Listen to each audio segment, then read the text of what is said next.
The second letter of Paul to the church in Corinth. Read in the New King James Version, chapter 10. Let us read. Now I, Paul, myself am pleading with you by the meekness and gentleness of Christ, who in presence am lowly among you, but being absent am bold toward you. But I beg you that when I am present I may not be bold with that confidence by which I intend to be bold against some, who think of us as if we walked according to the flesh. For though we walk in the flesh, we do not war according to the flesh.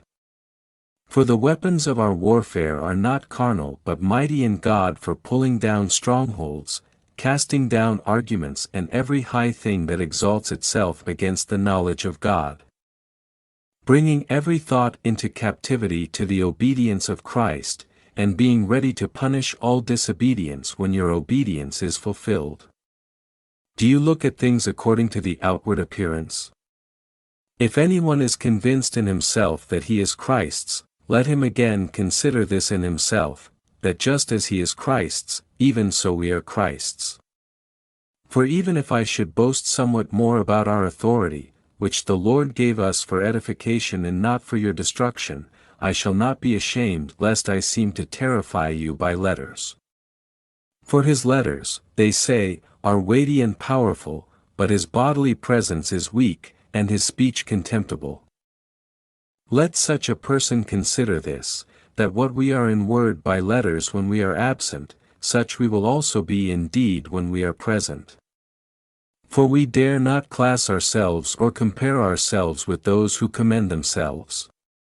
But they, measuring themselves by themselves, and comparing themselves among themselves, are not wise. We, however, will not boast beyond measure, but within the limits of the sphere which God appointed us, a sphere which especially includes you. For we are not overextending ourselves, as though our authority did not extend to you, for it was to you that we came with the gospel of Christ, not boasting of things beyond measure, that is, in other men's labors. But having hope, that as your faith is increased, we shall be greatly enlarged by you in our sphere, to preach the gospel in the regions beyond you, and not to boast in another man's sphere of accomplishment. But, he who glories, let him glory in the Lord. For not he who commends himself is approved, but whom the Lord commends. We have just read, chapter 10 of the second letter of Paul to the church in Corinth.